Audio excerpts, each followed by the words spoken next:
Hey everybody, good morning to Leaving California members. This is David Barry and Terry Gilliam. I'm actually back in the United States, happy to be home, and we have a special guest, Chris.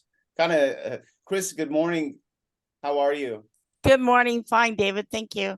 We had a scheduled podcast on Monday, and there was a family emergency, and Chris was kind enough to join us. We just love doing podcasts with people that have experienced leaving California, and we're just going to share some more tips and education about leaving the state and talking about that. Terry, it's good to see you. I'm back in the United States again and happy to be home. How are you doing, Terry?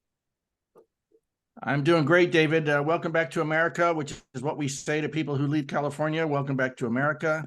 I'm here in Orlando, just a little bit further south than Chris. It's a beautiful day. We're expecting a ton of rain this weekend, I guess, which is great because this is our dry season. So we'll take a couple of inches of rain. And Chris, again, as David said, we really appreciate you joining us today. Oh, my pleasure. And you know, Chris, we have so many people that are in our group. Terry doesn't talk about it a lot. He doesn't brag about it a lot, but he created these groups. He had the intention of maybe getting up to 500 people eventually someday. And here he is hoovering around 300,000. So we know that there's a lot of members in our group that, you know, they're on the fence. They're not sure. And it's a big decision. And to have somebody that actually experienced it. And as I was sharing with you earlier, Chris, my mom actually worked in the villages. She lived in the villages. I visited there often. I've been there a lot. We really appreciate you sharing some of the insight for some people that are thinking about maybe leaving, and maybe you could share some of your story. And I'll let you take it away if you don't mind introducing yourself, letting everybody know when you left, why you left, and let's get started there. Okay, great. Thank you so much. My name is Chris Smith, and I was born and raised in Southern California all my life for 69 years. And my husband and I knew that we weren't going to be able to live the lifestyle we wanted by staying in California. So we selected states, of course, that had no state income tax. That would help with the dollars coming in as we were going to retire. And it was limited in the country to just a few states. We didn't really want Arizona. We'd been in Arizona. We have friends that live out in the area. So it was kind of moving towards the east. And his sister moved out to the villages in 2015. And so we visited in 2016, and the bar was set. I mean, it was so high, it would be very difficult to surpass what the villages has to offer. And it offers, lifestyle that we enjoy, lots of activities, lower costs of living for us, and political climate that we were seeking that is no longer in California.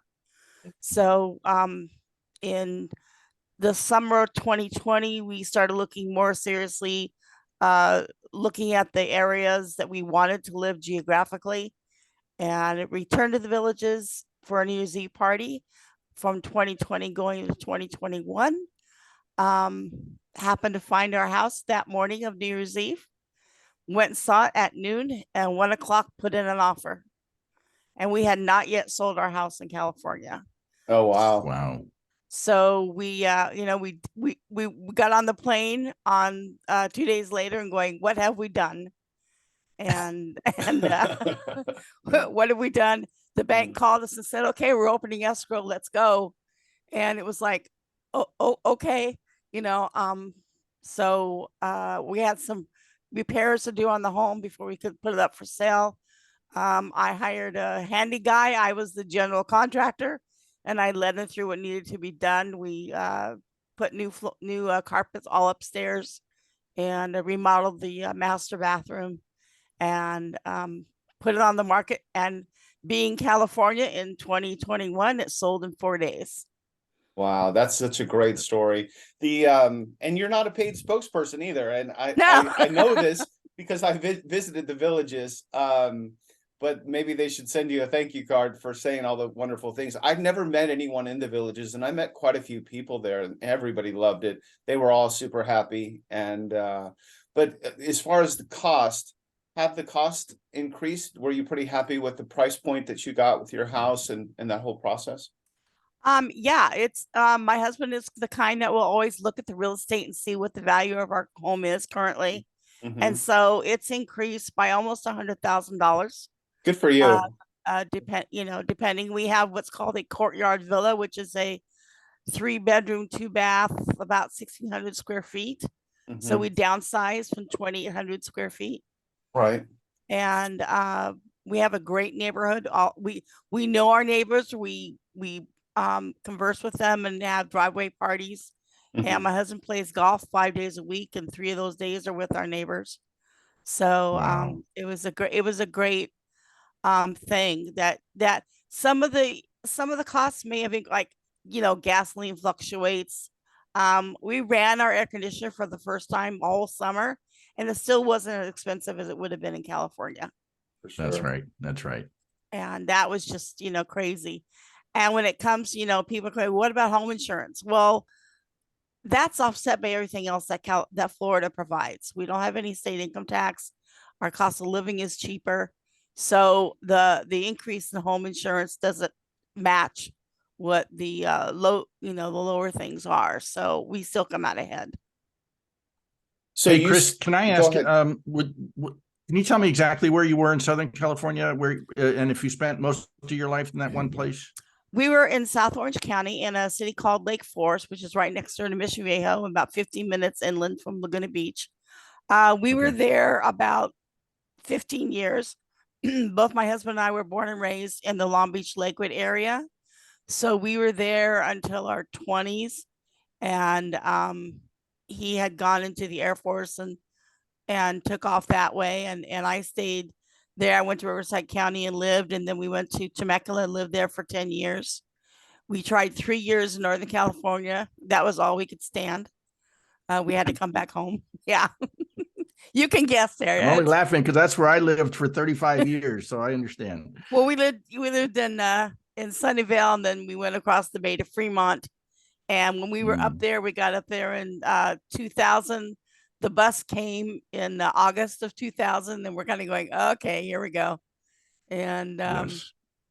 so, and then then we had 9/11 happen the following September, and which really changed the landscape and what we were going to do. And I was fortunate. I joined the government program to hire all the new TSA screeners and air marshals. So I was on the road Wow. for a year as we Wow. did that. So yeah. And were you and your husband both in government work? He joined the project about 5 months after I did. He Okay. he did some government work in his nonprofit area before he Hmm. returned to the private sector. So Okay. Okay. I just wanted to kind of get that background because we get people from all different backgrounds who, as far as where you live and what you were happy with, what you weren't happy with. And can you speak to that a little bit to also, how long from the time, tell me what the process was like to this is the greatest place on earth. The weather's beautiful. We love living here to we've got to get the heck out of here. How long was that process and what drove that process as you came to the decision to move to Florida? um part of it was political. They put Jerry Brown back in office when we kept telling there's a reason why he's not here. And that was okay. And then when they you know Gavin came into play, it was like, oh no. And we could just, having been growing up in Southern California from the 50s on up, it had just really changed. We were no longer number one in education. The homeless, we weren't that far away from the homeless encampment under the freeway at Angel Stadium that they Mhm. finally, I used to work in Santa Ana, and going to City Hall, I worked for an architecture company. You walk through all the homeless people, you had to step over them. And so that was a concern. Then as cost of living rose and we knew what our fixed retirement income was going to be, we just couldn't stay. It was not going to be feasible for us and for the lifestyle that we wanted to live. So that's when we thought, okay, where are we going to go? What are we going to do? And my son had already moved to Texas, so he was very happy. He lives in the Woodlands just outside of Houston. And my two daughters are, one's moving to Arizona as we speak, and the other one's going to Oregon next June. So as far as family goes, it didn't matter. We were all not going to be in California anymore. And that was the other driving force, is that we knew we couldn't do it. You know, I lived in the Woodlands for 10 years. I left Las Vegas and we tried the Woodlands. I'm actually back in Vegas now, but the Woodlands is an amazing place. We get a lot of people that relocate to Texas, obviously. And it's really cool that you were able to see, you could see the writing on the wall, and you're like, no, we can't do this anymore. So I really appreciate you sharing that. Can you elaborate a little bit more now on what it's like living there, and does it meet your expectations? And you just did it so spontaneously too. That is such a cool story. What's it like living there? It's very different. The biggest hurdle for me was establishing friendships and having girlfriends. My husband plays golf 5 days a week. The guys get together. He already had guys he played golf with through his brother-in-law. So that was an immediate circle for him. And for me, it took a little bit longer to build that circle, but there are fabulous groups here. I belong to 3 women's groups, and we're doing something is available 7 days a week to do with them, if you want to. So it's as much. And then the activity level, with all of the, I played pickleball until I broke my arm, not because of pickleball, but broke my arm. There's exercise classes, there's craft there. I mean, there's so much to do. I once counted, there are 200 activities per day available to someone that lives in the villages. And it's everything. And my husband joined Sons of the American Revolution because his ancestry dates back that far. So that was something new for him. And we've starting to really establish friendships and building that base, which is what we really needed coming here. And that was the hardest hurdle. Did you look at multiple cities, or did you guys pretty much have your heart set on the villages, and you knew that was where you were going to go if you were going to go at all? I think once we visited in 2016, that was the deal. We looked at some others. My brother lives in Atlanta, so we knew a little bit about the South. So we would have maybe done Tennessee. Arizona was out the door. Texas, my son really wanted us to move to Texas, but we said we're not going to be babysitters 24/7. So that was a no. That's right. It was a no. And the only people we would know would be them. So it would take a long time. And there is a Del Webb community out there, and it sits on the outskirts of a depressed home area. And there was nothing to do. There was no amenities, nothing. And it was like, okay, scratch that off the list. And we have friends that live in Texas all over the state.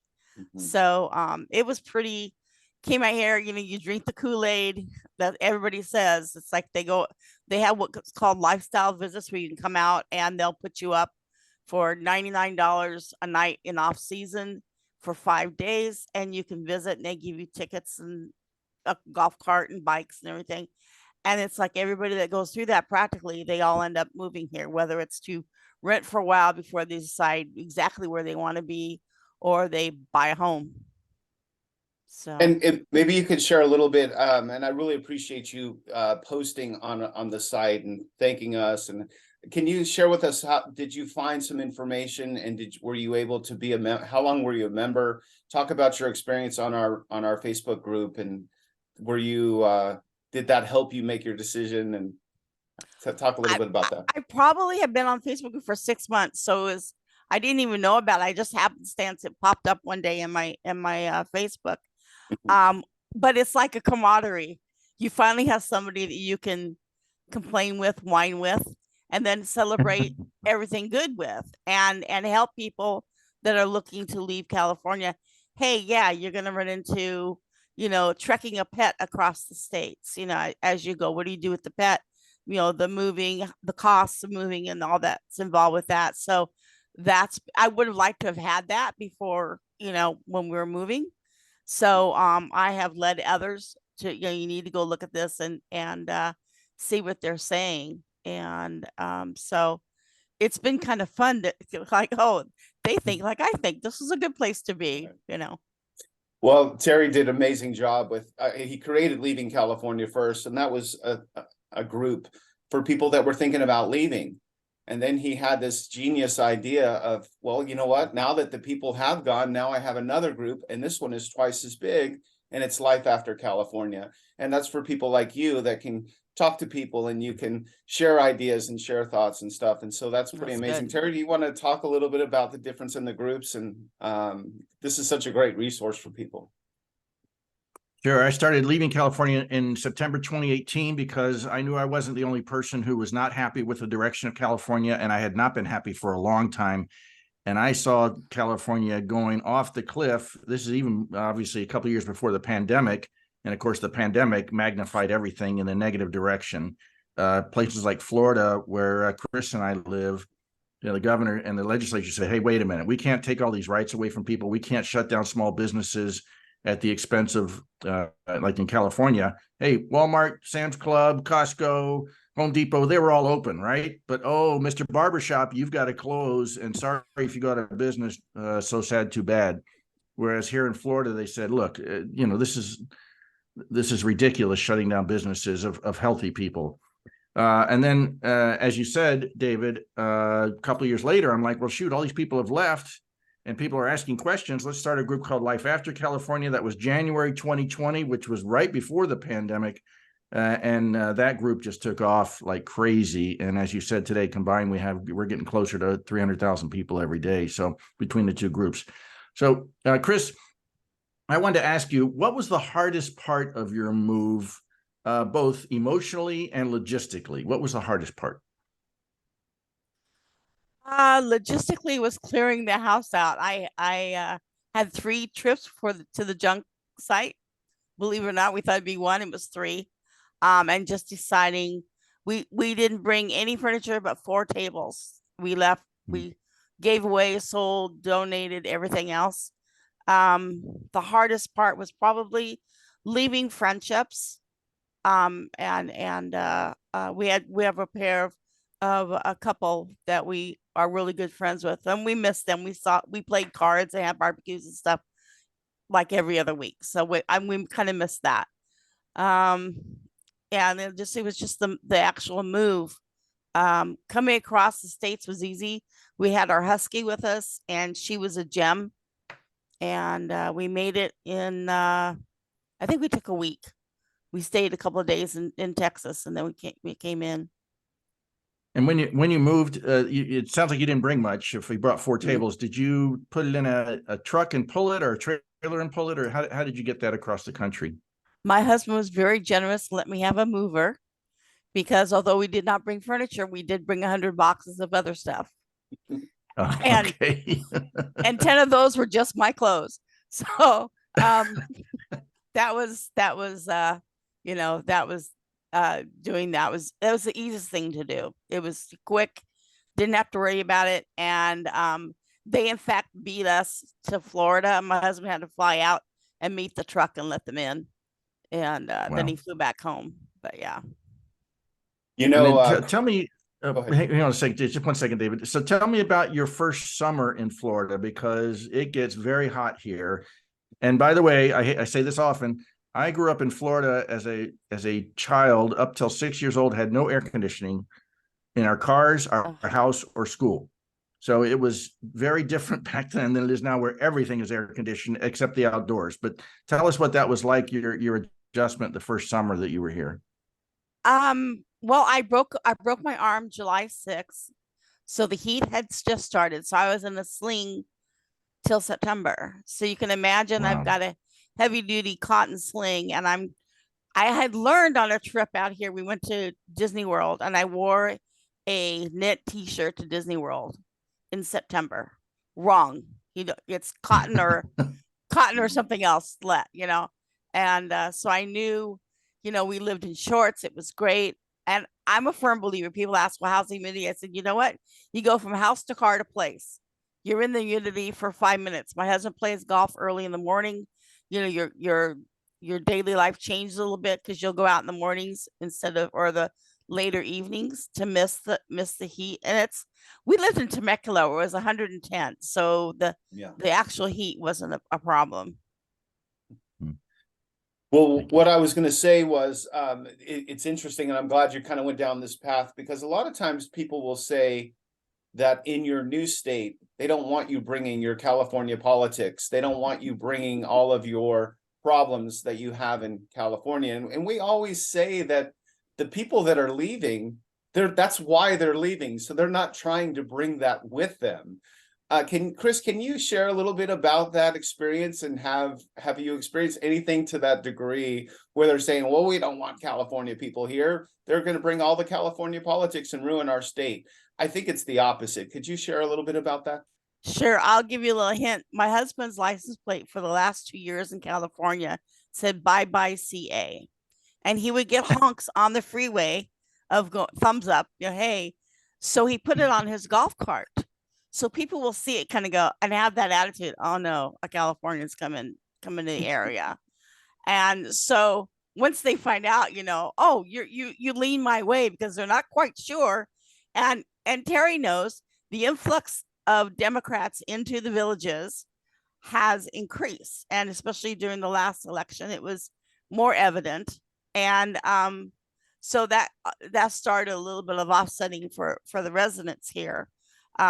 But we were so shocked to see Trump everywhere. It was like, what?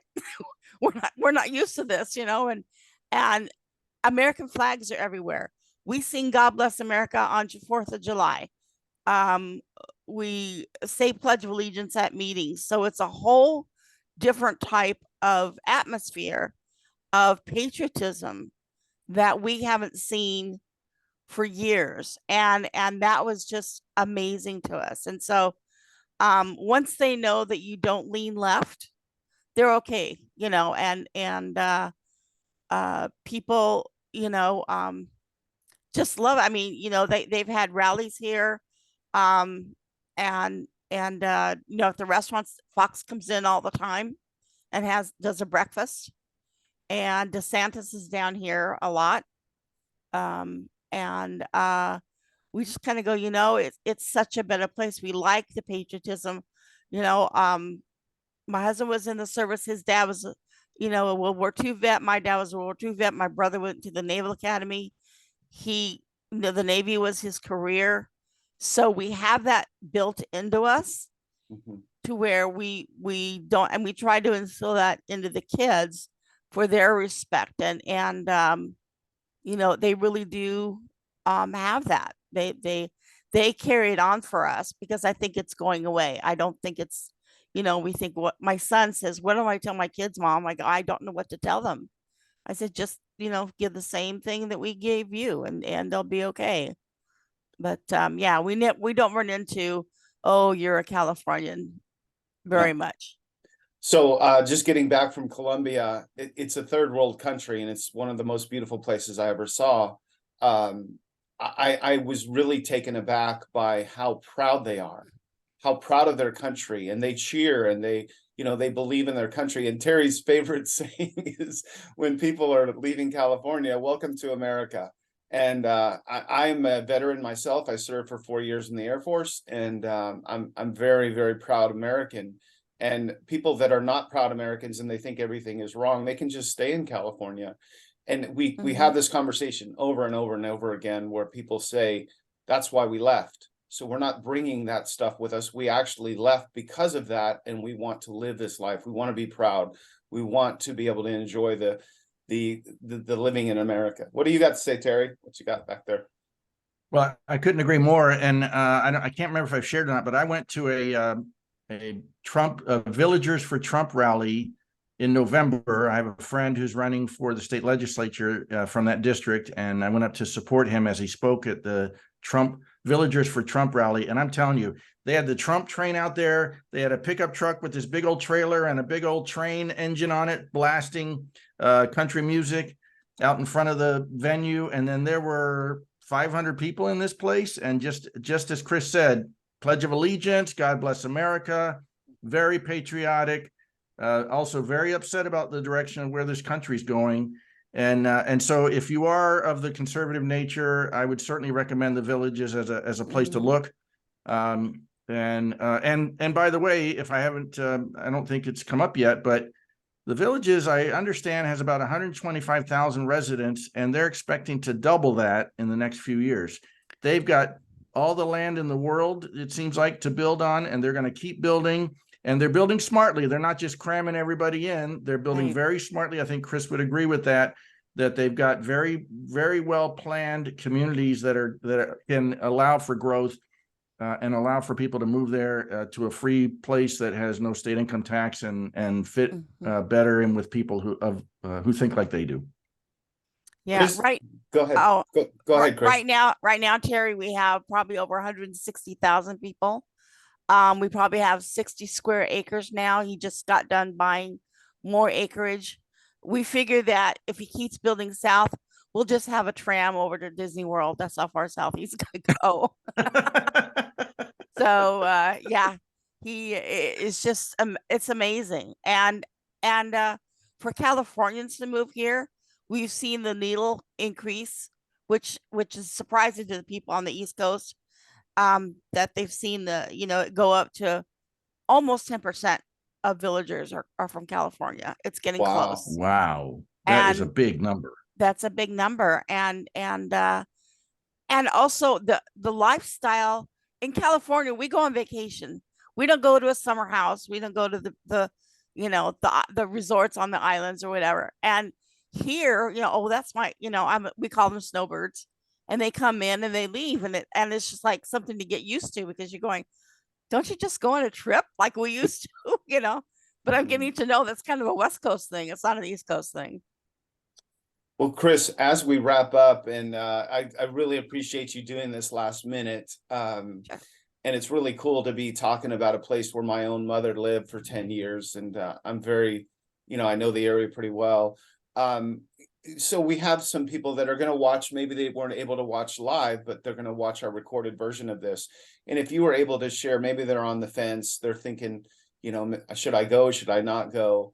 Could you share any tips or thoughts for the people they're just like, yeah, it would be nice to leave someday. It sounded like you were one of the most spontaneous. You're just like, okay, we're going. Maybe you could share to some of them that are thinking about it. What would you tell them? Take the leap. Take the leap. You have to just go for it. And you always have the opportunity to go back, but you don't know unless you go.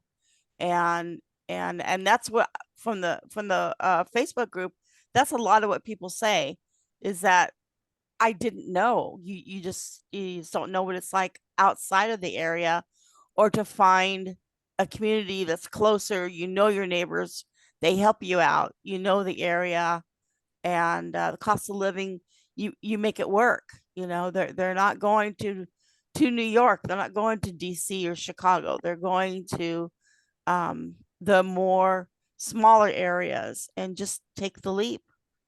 Put a list down of what you would like, which y'all didn't look for it. And I think the biggest hurdle for most people is the job market, and where they're going to find a job. Being a retiree, it was a little bit easier decision for us because we knew what our income was going to be, and we go from there. But having to find a job does do that. But take the leap. And Terry, what do you have in closing today? Article just came out that said the state anticipates 300,000 people will move to Florida every year for the foreseeable future. 300,000. Wow. And it's funny, the article said percentage of people moving to Florida is decreasing, but what that really means is because the population is so great, when you add 300,000 people, it's just a smaller percentage each year, but you're still getting 300,000 plus people, which means over 800 people a day moving to Florida for the foreseeable future. And I'm telling you, people understand the difference between, well, of course, we get a lot of New Yorkers, a lot of Pennsylvania Northeasterners here.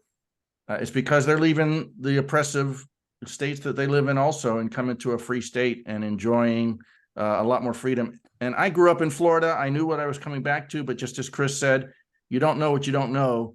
And when you leave California, all the traffic, the cost of living, the political environment that is just destroying that state, the homelessness, and you come to a state where people are nice to you because they're not living in a rat race. They're not stressed out by because they can't pay their bills and all these other things. It really makes a huge difference, and that's available to people, especially, I got to say, especially if you lean conservative. If you're liberal, Oregon and Washington would love to have you. So please stay on the West Coast, because we don't need you turning Florida blue. And I understand, Chris, Yeah. you're going back to California to see your family for the holidays. I know that we're getting close. We're only 12 days away from Christmas. It's crazy. I want to wish everybody out there that's listening to us and that tunes in. We really are here just to serve and to help people to make the decision. We have an amazing network of realtors. We have lenders. We have people that can help. But at the end of the day, we're just really here to help people make this big decision. So Merry Christmas and Happy Holidays to everybody. Chris, enjoy your vacation. Thank you, And sir. thank you so much again for doing this short Oh, my notice. pleasure. Thank you Have a both. great- Yes. Have a great day. Thank you, Thank you Chris. so much. You Thank you, too. David. Happy All right. holidays.